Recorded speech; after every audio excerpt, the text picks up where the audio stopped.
Hello student. तो আমি last মোটামুটি 4টা অলৰেডি ভিডিও বানালো নহয় জানো। তো আমি আজি 4 নম্বৰ ভিডিও অলৰেডি গৈছে, সাগে আজি 5 নম্বৰ ভিডিও। তো ইমান দিন যে 4টা আমি ক্লাস কৰিলো, এই ক্লাস কিন্তু চ্যাপ্টাৰ যে সলিড স্টেট, সেই সলিড স্টেটৰ মানে স্টেট অফ ম্যাটাৰ কেইটা, তাৰপিছত কি হ'ব পাৰে, সিহঁতৰ থাৰ্মেল এনাৰ্জি কেনেকুৱা, ইন্টাৰমলিকুলাৰ ফোৰ্স অফ অ্যাট্ৰাকশন কেনেকুৱা, এইবিলাক বস্তু কিন্তু পঢ়িলো। কিন্তু আমাৰ চেপ্টাৰৰ নামটো হ'ল সলিড স্টেট। তো আজি ফাইনালি আমি চেপ্টাৰত আহিলো। ক'ব গ'লে ইমান দিন আমি চেপ্টাৰৰ বিষয়ে কনসেপ্ট ললো, যে চেপ্টাৰটো সলিড স্টেট কেনেকৈ আহিল, বা সলিড স্টেট জানিব লাগিলে কিছুমান ইনিশিয়াল কথা, কিছুমান প্ৰাথমিক কথা জানিব লাগে, সেই কথাবিলাক আমি জানিলো, হয়নে নাই? এতিয়া জানাৰ পিছত এতিয়া যদি মই কওঁ right to characteristics of solid, যদি তোমাক কওঁ যে সলিডৰ দুটা কি কৰা, তুমি দুটা বৈশিষ্ট্য লিখা, কি লিখিবা? যে the thermal energy of solid state is 0, হয় না নাই?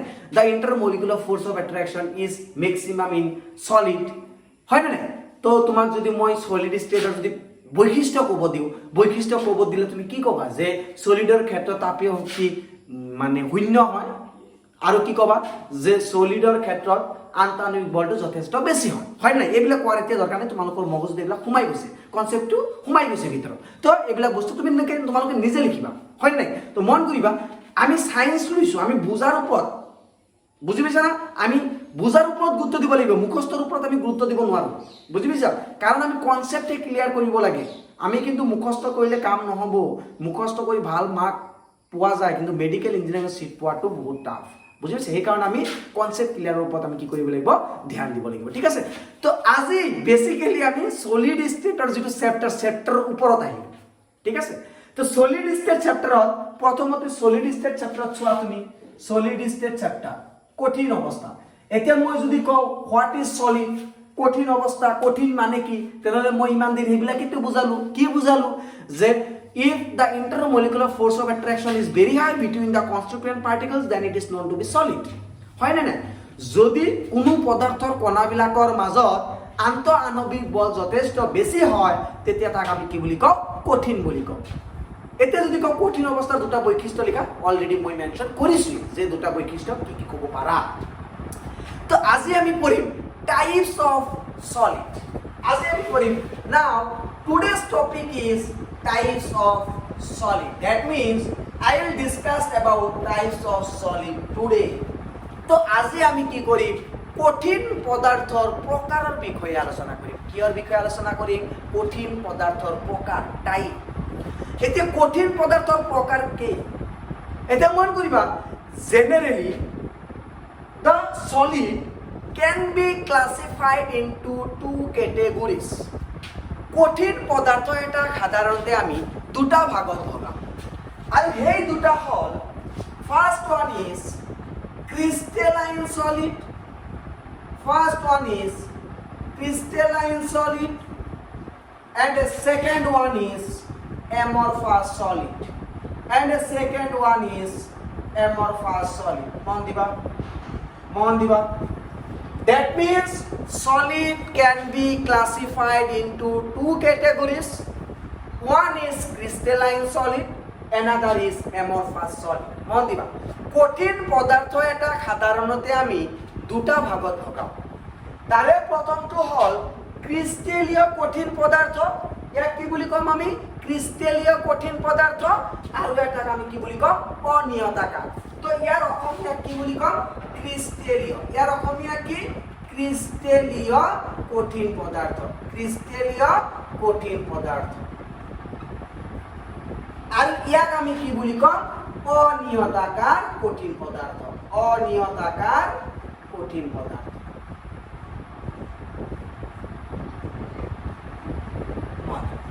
তো কি কলো আমি? Solid can be classified into two categories, and these are crystalline solid and amorphous solid. তো কঠিন পদাৰ্থ সাধাৰণতে আমি দুটা ভাগত ভগাও, এটা হ'ল ক্ৰিষ্টেলীয় কঠিন পদাৰ্থ আৰু এটা হ'ল অনিয়তাকাৰ কঠিন পদাৰ্থ। এতিয়া ইম্পৰ্টেণ্ট কথাটো হ'ল, ইম্পৰ্টেণ্ট মানে ফেক্টৰটো হ'ল যে এই যে সলিডক আমি দুটা ভাগত যে ভগাইছোঁ, solid can be classified into two categories যে আমি কৰিছোঁ, কিহৰ ওপৰত ডিপেন্ড কৰিছো, কিহৰ ওপৰত ভিত্তি কৰি আমি দুটা ভাগত ভগাইছো। That means depending upon what factors solid can be classified into these two categories. কি বস্তুৰ ওপৰত ভিত্তি কৰি আমি কঠিন পদাৰ্থক এই দুটা ভাগত ভগাব লগা হৈছে, সেই বস্তুটা আমি বুজাৰ বহুতে দৰকাৰ। মন কৰিবা, কঠিন বস্তু যে দুটা ভাগত ভগাইছো কিহৰ ওপৰত ভগাইছো আমি এৰেঞ্জমেণ্ট, কিহৰ ওপৰত ভিত্তি কৰি arrangement of the constituent particles, arrangement of the constituent particles. Mon diba, solid can be classified into two categories depending upon the arrangement of the constituent particles. This is the factor. Okay, so কঠিন পদাৰ্থক আমি দুটা ভাগত যে ভগাইছো কিহৰ ওপৰত ভিত্তি কৰি কণাবিলাকৰ সজ্জা মানে কি, এতিয়া কঠিন পদাৰ্থ যদি হয় তেনেহ'লে কঠিন পদাৰ্থবিলাকতো কিছুমান কণাৰ দ্বাৰা গঠিত হ'ব। মই আগতেও কৈছোঁ কণাবিলাক তোমাৰ আয়ন হ'ব পাৰে, কণাবিলাক ধাতু হ'ব পাৰে, কণাবিলাক পৰমাণু হ'ব পাৰে, কণাবিলাক অণু হ'ব পাৰে। এতিয়া যিয়ে কণা নহওক কিয় সেই কণাবিলাক কেনেকৈ কঠিন পদাৰ্থটোত সজ্জিত হৈ আছে, এৰেঞ্জ হৈ আছে, বুজি পাইছা মই কি কৈছোঁ? সেইটো সজ্জাৰ ওপৰত কণাবিলাকৰ সজ্জা, কণাবিলাকে কেনেকৈ মানে কঠিন পদাৰ্থত আছে, কেনেকৈ সাজি আছে, সেই কণাবিলাকৰ সজ্জাৰ ওপৰত ভিত্তি কৰি আমি কঠিন পদাৰ্থত কি ভাগত ভগাইছো, দুই ভাগত ভগাইছো। এটা হ'ল ক্ৰিষ্টেলীয় কঠিন পদাৰ্থ আৰু এটা হ'ল অনিয়তাকাৰ কঠিন পদাৰ্থ। মন দিবা, তো basically solid can be classified into two categories depending upon the arrangement of the constituent particles, and these are crystalline and amorphous. তো আমি কঠিন পদাৰ্থক দুটা ভাগত ভগালো কিহৰ ওপৰত ভিত্তি কৰি যে কঠিন পদাৰ্থটো যিটো কণাৰ দ্বাৰা গঠন হৈছে সেই কণাবিলাক কেনেকৈ সজ্জিত হৈ আছে এই কঠিন পদাৰ্থটো, সেইটোৰ ওপৰত ভিত্তি কৰি। ক্লিয়াৰ হৈছে? এতিয়া আমি চাম যে কণাবিলাক কেনেকৈ কঠিন পদাৰ্থত সজ্জিত হৈ থাকিলে তাক আমি ক্ৰিষ্টেলীয় বুলি কওঁ। বুজি পাইছা মই কি কৈছোঁ? যে কনষ্টিটুৱেণ্ট এৰেঞ্জমেণ্ট পাৰ্টিকলছ, তাৰমানে কনষ্টিটুৱেণ্ট পাৰ্টিকল সলিডত কেনেকৈ এৰেঞ্জ হৈ থাকিলে তাক আমি ক্ৰিষ্টেলাইন বুলি কওঁ। ঠিক আছে, সলিডত কনষ্টিটুৱেণ্ট পাৰ্টিকলবিলাক কেনেকৈ এৰেঞ্জ হৈ থাকিলে তাক আমি এমৰফাছ বুলি কওঁ। তাৰমানে কঠিন পদাৰ্থত কেনেকৈ কণাবিলাক সজ্জিত হৈ থাকিলে তাক আমি অনিয়তাকাৰ কঠিন পদাৰ্থ কওঁ। এইটোৰ বিষয়ে আমি এতিয়া কি কৰিম, ডিছকাছ কৰিম। মন দিবা, মই কিহৰ বিষয়ে ডিছকাছ কৰিব যাই আছোঁ যে কণাবিলাক কেনেকৈ সজ্জিত হৈ থাকিলে তাক আমি ক্ৰিষ্টেলীয় কঠিন পদাৰ্থ বুলি ক'ম, আৰু কণাবিলাক কেনেকৈ সজ্জিত হৈ থাকিলে তাক আমি অনিয়তাকাৰ কঠিন পদাৰ্থ বুলি ক'ম। ডেট মিনছ পাৰ্টিকলছ কেনেকৈ এৰেঞ্জ হৈ থাকিলে আমি ক্ৰিষ্টেলাইন বুলি ক'ম, আৰু পাৰ্টিকলছ কেনেকৈ এৰেঞ্জ হৈ থাকিলে তাক আমি এমৰফাছ বুলি ক'ম। এই দুটাৰ বিষয়ে আমি কি কৰিম, ডিছকাছ কৰিম। ঠিক আছে, তো এইখিনি বস্তু মই ইৰেজ কৰিম।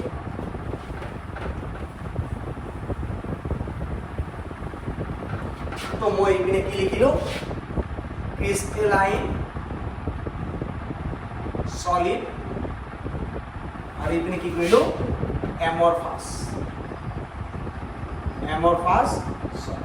মানে ইয়াতে কি অনিয়তাকার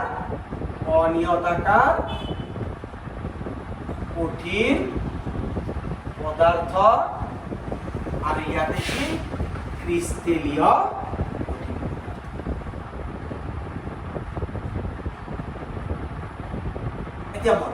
এতিয়া তো মই কৈ আছো এৰেঞ্জমেণ্ট, সজ্জা, কণাবিলাকৰ সজ্জা, arrangement of the particles. Arrangement মানে কি? মন দিবা কথাটো মন দিবা, বহুত অলপ ডিপলি ভাবিবা। এটা ৰুমত মই কৰিছোঁ কি, এটা ৰুমত ডেস্ক বেঞ্চ থৈ দিয়া হৈছে, আৰু মই ধৰা 40টামান ষ্টুডেণ্ট মই কৈছোঁ যে এই ৰুমৰ ভিতৰত তুমি যোৱা। এতিয়া এই ৰুমত যোৱা, তাৰমানে মই ৰুমৰ ভিতৰত সিহঁতক সোমাই দি মই আহি গৈছোঁ।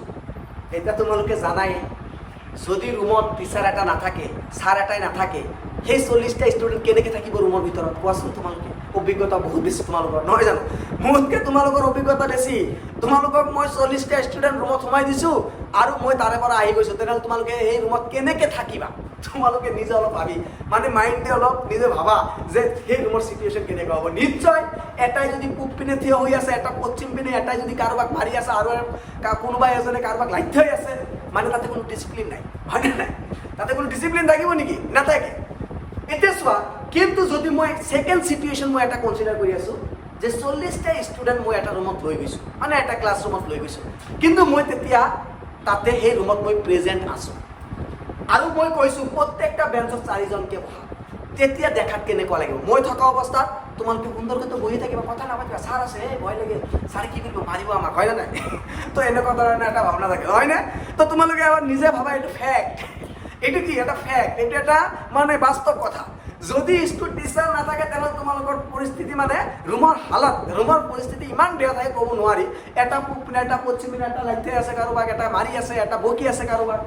আৰু যদি চিটুৱেশ্যনটো এনেকুৱা হয় 40টা ষ্টুডেণ্ট মই ৰুমত দি মই তাতে নিজে থিয় হৈ আছোঁ, তেনেহ'লে ভাবা তোমালোকে কি থাকিবা? সুন্দৰকৈ বেঞ্চত বহি থাকিবা, নহয় জানো? তেনেহ'লে চোৱা, ফাৰ্ষ্টত যে মই নাছিলোঁ, তোমালোকে কেনেকৈ আছিলা? উল্টা পুল্টাকৈ আছিলা। তাৰমানে তেতিয়া তোমালোকৰ মাজত ডিচিপ্লিন নাছিল।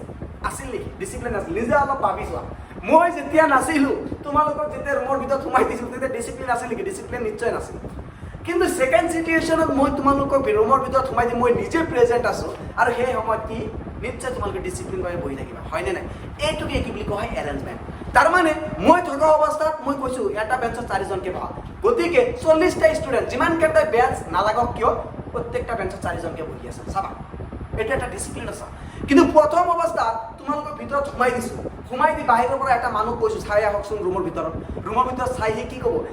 কি হে আমাৰ ষ্টুডেণ্টবিলাক এটা পূব পিনে আছে, এটা পশ্চিম পিনে আছে, কাৰোবাৰ লগত মাৰি মাৰপিট কৰি আছে। তাৰমানে কি ষ্টুডেণ্টবিলাকৰ মাজত ডিচিপ্লিন নাই, মানে এৰেঞ্জমেণ্টটো ভাল নাই। বুজি পাইছা মই কি কৈছোঁ? এইটোকে এৰেঞ্জমেণ্ট বুলি কোৱা হয়। তাৰমানে আমি কেনেকৈ সজাইছোঁ, ষ্টুডেণ্টবিলাকক আমি ৰুমৰ ভিতৰত কেনেকৈ ৰাখিছোঁ, দিছ ইজ দ্য এৰেঞ্জমেণ্ট। এইটোকে আমি কি বুলি কওঁ? সজ্জা বুলি কওঁ, সজ্জা বুলি কওঁ। ক্লিয়াৰ হৈছে? তো এতিয়া চোৱা, মন কৰিবা, যদি কোনো এটা কঠিন পদাৰ্থ এৰেঞ্জমেণ্ট সজ্জাটো বহুত ভাল হয়। ছেকেণ্ড কেছ, মই থকা অৱস্থাত যেনেকৈ তোমালোকে ডিচিপ্লিনভাৱে বহি আছিলা, that is the crystalline. Clear হৈছে? That is the crystalline. যদি কিছু বস্তু কি কৰিব লাগে? বাস্তৱ মানে ৰিয়েলিটিৰ এক্সাম্পল ল'ব লাগে, সেই ষ্টুডেণ্টে বুজি পায়। এই যে মই ছেকেণ্ড কেছত মই যেতিয়া আছিলোঁ ৰুমত, তোমালোকে যে এটা বেঞ্চত 4জনকৈ বহিছা, ডিচিপ্লিন মেইনটেইন কৰিছা, এইটো হ'ল ক্ৰিষ্টেলাইন চল। বুজি পাইছা? আৰু প্ৰথম কেছত যে মই তোমালোকৰ 40জন ষ্টুডেণ্ট ৰুমৰ ভিতৰত সোমাই যে মই আহি গৈছোঁ, ভিতৰৰ চিটুৱেশ্যন যেনেকুৱা আছিল সেইটো ক'ব এমৰ ফাৰ্ষ্ট। তাৰমানে there is no' arrangement of the particle. তাৰমানে তাতে কোনো ধৰণৰ সজ্জা নাই, মানে তাতে কোনো ডিচিপ্লিনে নাই। যদি কণাবিলাকৰ মাজত ডিচিপ্লিন আছে তেনেহ'লে তাক আমি ক্ৰিষ্টেলাইন বুলি কওঁ। যদি কণাবিলাকৰ মাজত ডিচিপ্লিন নাই তেনেহ'লে তাক আমি এমৰ ফাৰ্ষ্ট বুলি কওঁ। ক্লিয়াৰ হৈছে? হৈছে ক্লিয়াৰ? একদম ক্লিয়াৰ হৈছে? কাৰণ মই একদম সহজ ভাষাত বুজাইছোঁ। তাৰমানে what is crystalline solid?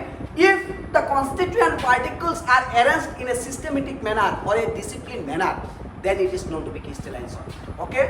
And if the constituent particles are not arranged in a systematic manner, that is there is no discipline between the constituent particles, then it is known to be amorphous. Am I clear? Am I clear? এতিয়া মই অসমীয়াত কওঁ যে ক্ৰিষ্টেলীয় কঠিন পদাৰ্থ কেতিয়া কওঁ? যেতিয়া কঠিন পদাৰ্থত কণাবিলাক এটা নিৰ্দিষ্ট ক্ৰমত সজ্জিত হৈ থাকে। মাইণ্ড কৰক, আই ৰিপিট, যেতিয়া কঠিন পদাৰ্থ এটাৰ কণাবিলাক নিৰ্দিষ্ট ক্ৰমত সজ্জিত হৈ থাকে তেতিয়া তাক আমি কি বুলি কওঁ? ক্ৰিষ্টেলীয় কঠিন পদাৰ্থ বুলি কওঁ। আৰু যেতিয়া কণাবিলাক কঠিন পদাৰ্থত থকা কণাবিলাক নিৰ্দিষ্ট ক্ৰমত সজ্জিত হৈ নাথাকে তেনেহ'লে তাক আমি কি বুলি কওঁ? অনিয়তাকাৰ কঠিন পদাৰ্থ। ক্লিয়াৰ হৈছে? আই ৰিপিট ইন ইংলিছ। অ'কে, তো কি ক'ম? When but if the constituent particles are arranged in a systematic or disciplined manner, then it is known to be crystalline solid. And the constituent particles are arranged is not arranged in a systematic manner or is not arranged in a disciplined manner, then it is known to be amorphous solid. Okay? So crystalline solid sodium definition দিও কি হ'ব? If the constituent particles are arranged in a systematic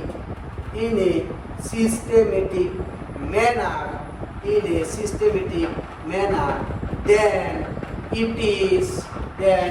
is known to be crystalline solid. Then it is known to be crystalline solid. Bond. Next, if the constituent particles are not arranged in a systematic manner or discipline manner, then it is known to be amorphous.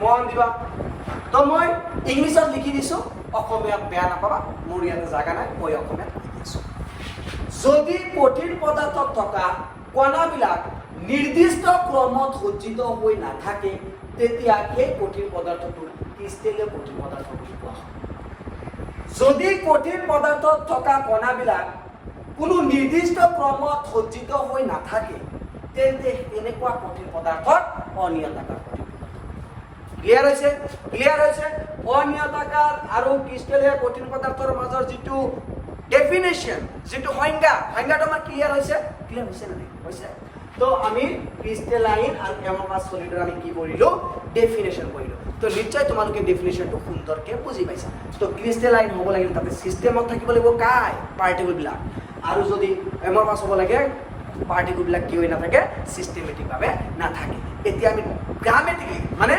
মই যদি graph মানে কিবা এটা draw কৰি মই যদি দেখা draw কৰিলে দেখুৱাম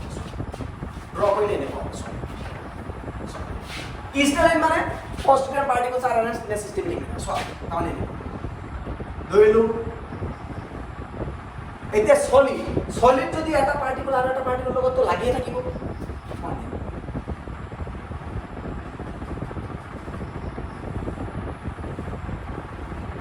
এইটো কি ক্ৰিষ্টেলাইন সলিড কিয় সো পাৰ্টিকল বিলাক the particles are arranged in a systematic manner so কেনেকৈ বুজি পালা systematic mannerত আছে কেনেকৈ বুজি পালা এটা নিৰ্দিষ্ট ক্ৰমত আছে সো প্ৰথম শাৰীত কেইটা কণা আছে ফাৰ্স্ট লাইনত কেইটা পাৰ্টিকল আছে চাৰিটা সেকেন্ড লাইনত চোৱা ঠিক তাৰ তলে তলে আৰু এটা পাৰ্টিকল আছে থাৰ্ড লাইনত চোৱা তাৰ তলে তলে আৰু এটা পাৰ্টিকল আছে মানে পাৰ্টিকল বিলাক arranged in a systematic manner কণা বিলাক কি হৈছে এটা নিৰ্দিষ্ট ক্ৰমত সজ্জিত হৈ আছে মানে ওপৰ লাইনত চাৰিটা ঠিক তাৰ তলৰ লাইনত চাৰিটা ঠিক তাৰ তলৰ লাইনত চাৰিটা মানে কণা বিলাক কি হৈছে পাৰ্টিকল বিলাক কি হৈছে এটা নিৰ্দিষ্ট মেনাৰ পাৰ্টিকুলাৰ মেনাৰত এটা সিস্টেমেটিক মেনাৰত এৰেঞ্জ হৈ আছে ক্লিয়াৰ হৈছে নেক্সট ওয়ান অনিয়তাকাৰ এমৰফাছ মানে কি সাপোজ কণা এটা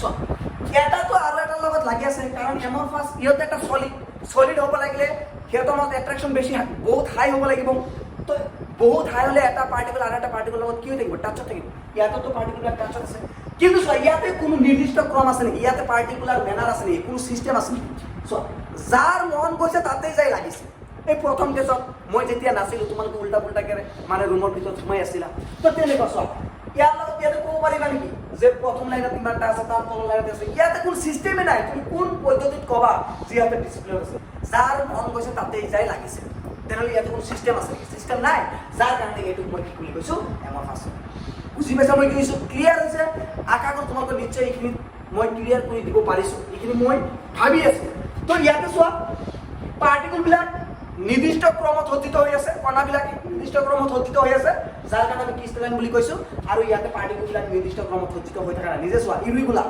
তাৰমানে কোনো ধৰণৰ নিয়ম নাই সেইকাৰণে ইয়াক কি বুলি কৈছোঁ এমৰফাছ ঠিক আছে এতিয়া চোৱা যেতিয়া ক্ৰিষ্টেলাইন সলিডবিলাক নিৰ্দিষ্ট ক্ৰমত সজ্জিত হৈ থাকে where particles in a crystalline solid are arranged in a systematic manner তেতিয়া সেই বস্তুটোক আৰু এটা নামেৰে জানো তাক আমি কি বুলি কওঁ ৰেগুলাৰ এৰেঞ্জমেণ্ট বুলি কওঁ কি বুলি কওঁ ৰেগুলাৰ এৰেঞ্জমেণ্ট ইয়াক আমি কি বুলি কওঁ ৰেগুলাৰ এৰেঞ্জমেণ্ট মন দিবা এটা কথা কৈ আছো এটা মানে টান বঢ়াই আছো হয়নে নাই আগে মানে আগত যাই আছো লাহে আগুৱাই যাই আছো এটা কি পইণ্ট ভৰাই আছো ৰেগুলাৰ এৰেঞ্জমেণ্ট ঠিক আছে এইটো কি বুলি কয় ৰেগুলাৰ এৰেঞ্জমেণ্ট বুলি কয় ইংলিছত ঠিক আছে ৰেগুলাৰ এৰেঞ্জমেণ্ট আৰু ইয়াতে কি আছে যেতিয়া পাৰ্টিকলবিলাকে নিৰ্দিষ্ট ক্ৰমত সজ্জিত হৈ নাথাকে তেতিয়া তাক আমি কি কওঁ ইৰেগুলাৰ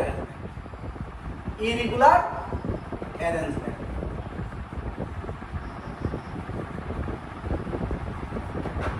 স্যাৰ আগে बढ़ते যাও টাৰ্ম জড়তে যাও নয়া টাৰ্ম জড়তে যাও হয় না তেনেকুৱা হৈছে লাহে আগুৱাই যাই আছো নতুন টাৰ্ম লৈ আহিছো হয় না তো মন দিবা কোনো এটা ক্ৰিষ্টেলৰ কঠিন পদাৰ্থ কি থাকিব ক্ৰিষ্টেলাইন সলিডত ক্ৰিষ্টেলৰ কঠিন পদাৰ্থ কি হ'ব সিহঁতে নিৰ্দিষ্ট ক্ৰমত সজ্জিত হৈ থাকিব এটা সিস্টেমেটিক মেনাৰত এৰেঞ্জ হৈ থাকিব যদি সিস্টেমেটিক মেনাৰত এৰেঞ্জ হৈছে তাক আমি কি বুলি কওঁ ৰেগুলাৰ এৰেঞ্জমেণ্ট আৰু এমাৰ মাজত সিস্টেমেটিক এৰেঞ্জমেণ্ট নাই মানে নিৰ্দিষ্ট ক্ৰমত সজ্জিত হৈ নাথাকে সেইকাৰণে ইয়াক কি বুলি কওঁ ইৰেগুলাৰ এৰেঞ্জমেণ্ট তাৰমানে কোনো নিয়ম নাই ঠিক আছে আৰু এটা কথা যেতিয়া ৰেগুলাৰ এৰেঞ্জমেণ্ট থাকে তেতিয়া তাক আমি কি বুলি কওঁ লং ৰেঞ্জ অৰ্ডাৰ কি বুলি কওঁ লং ৰেঞ্জ অৰ্ডাৰ কি বুলি কওঁ লং ৰেঞ্জ অৰ্ডাৰ লং ৰেঞ্জৰ অৰ্ডাৰৰ অসমীয়া হ'ল দীৰ্ঘ পৰিসৰৰ ক্ৰম দীৰ্ঘ পৰিসৰৰ ক্ৰম আৰু যেতিয়া ইৰেগুলাৰ এৰেঞ্জমেণ্ট থাকে তেতিয়া তাক আমি কি বুলি কওঁ short range order short range order মানে হ্ৰস্ব পৰিসৰৰ ক্ৰম তো লাহে লাহে আগবাঢ়ি আছো লাহে লাহে কি হৈ আছে এটা টাৰ্ম বাঢ়ি যাই আছে হয়নে নাই ছাৰে আগত আগুৱাই যাই আছে হয়নে নাই ছাৰে আগবাঢ়ি আছে এটা টাৰ্ম বাঢ়ি যাই আছে হয়নে নাই এনেকুৱা কেছ হৈ আছে না নাই হা हम आगे बढ़ते रहे नया नया टर्म जोड़ते रहे নহয় জানো তো কি হৈ আছে চোৱা ক্ৰিষ্টেলাইন কেতিয়া হ'ব যেতিয়া কনষ্টিটিউয়েন্ট পাৰ্টিকুলাৰ এটা পাৰ্টিকুলাৰ মেনাৰত এটা সিস্টেমেটিক মেনাৰত এৰেঞ্জ হৈ থাকে আৰু সিস্টেমেটিক মেনাৰত এৰেঞ্জ হৈ থাকে তাক আমি কি বুলি কওঁ ৰেগুলাৰ এৰেঞ্জমেণ্ট বুলি কওঁ আৰু ৰেগুলাৰ এৰেঞ্জমেণ্ট থাকিলে তাক আমি কি বুলি কওঁ লং ৰেঞ্জ অৰ্ডাৰ বুলি কওঁ ক্লিয়াৰ হৈছে নেক্সট অনিয়তাকাৰ কঠিন পদাৰ্থ এবাৰ বাছ চলি ইয়াতে কি আছে ৰেগুলাৰ এৰেঞ্জমেণ্টত তাৰমানে কি হয় সিস্টেমেটিক মেনাৰত এৰেঞ্জ হৈ নাথাকে নিৰ্দিষ্ট ক্ৰমত সজ্জিত হৈ নাথাকে যাৰ কাৰণে তাক আমি কি বুলি কওঁ ইৰেগুলাৰ এৰেঞ্জমেণ্ট আৰু ইৰেগুলাৰ এৰেঞ্জমেণ্ট হ'লে তাক আমি কি বুলি কওঁ শৰ্ট ৰেঞ্জ অৰ্ডাৰ ক্লিয়াৰ হৈছে তো আমি কি যদি ক্ৰিষ্টেলৰ কঠিন পদাৰ্থ বুলি কওঁ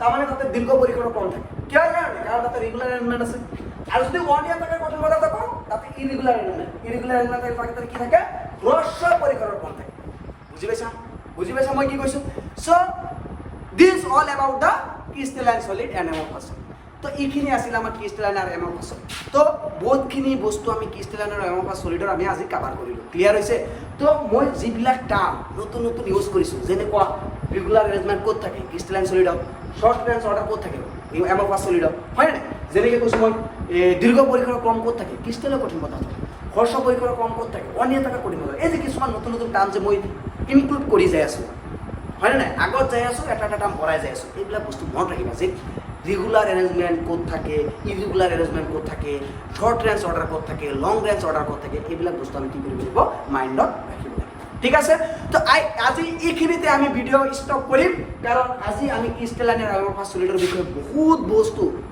যদিও হয়তো টাইম কম কিন্তু বহুত বস্তু কিন্তু মই বুজাইছোঁ তথাপিও কিমান মিনিট 23.14 মিনিটৰ ভিডিঅ' হৈ গ'ল আৰু বহুত সময় হৈ গ'ল নহয় জানো তো আশা কৰোঁ আজি মই যিখিনি বস্তু কৰিছোঁ নিশ্চয় তোমালোকে বুজি পাবা আৰু বস্তুটো তোমালোকে ভালকৈ কপিত নোট ডাউন কৰি ল'বা ক্লিয়াৰ হৈছে তো আজিলৈকে এইখিনি